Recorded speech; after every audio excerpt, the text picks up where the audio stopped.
Good morning, everybody, and this is your DAX day trade setups for today. So we are still very much in this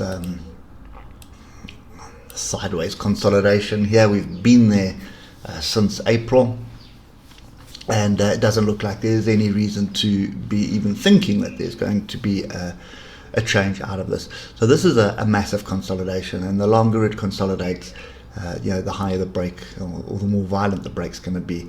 And at the moment, it could be in any direction. So we need to sort of keep our wits above us. I haven't traded the DAX in probably 3 months at the moment while we've been going sideways, and that's just the way I do it. But there have been trades to take. If we just have a look at the 3 hour, you can see a nice gap up, pull back onto moving averages. Oscillator's not offering any support at the moment, and then went sideways. So for me, we have the gap to the upside was pretty much closed. We gapped up, closed it. We've still got a gap to the downside, so we've got one gap, we've got 2 gaps, 3 gaps, 4 gaps. So we've got 4 gaps to the downside, and nothing, or there's one little one up there. So we've got just one gap to the upside at the moment. And we are sort of below the 155 EMA on the 3 hour, which, as we all know, is my trend. But if we look at the hour, we just coming straight back into moving averages and then just going sideways. You can see we did it on Friday, we did it on Monday. So are you expecting the same thing? Gap up, pull down?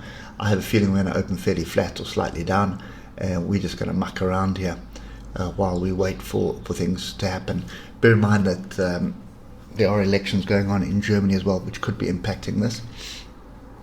But I think it's more the noise in China at the moment. So China's got a coal shortage. There's a lot of factories that can't manufacture goods at the moment because there's no electricity.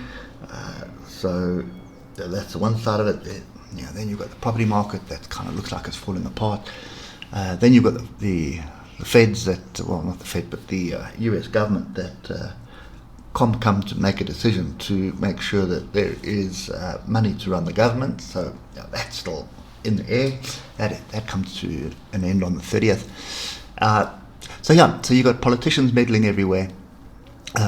You've got resource shortage in China in coal, and it's more than likely going to impact a lot of manufacturing companies. So be cautious. I think that's what the charts are telling you, to be very cautious. For me, I'm not interested. This is absolutely of no interest to me. And if you look at it on the 15, see a nice gap up, you're looking for an opportunity to buy, and look at the size of your trade. So your opportunity to buy would be here at the close. There it is there. But the best you're going to get is 50 points after it moved down like that. So you need to be buying off structure or selling off structure. And if you don't have that structure, then there's no reason to be actually looking for any trades. So for me, I'm still sitting on the side. I'm sitting on the side. I really am not interested in this. This is sideways in my eyes, and for as long as it's going to be sideways, it basically means I am staying out of it. Maybe just pay attention to this trend line.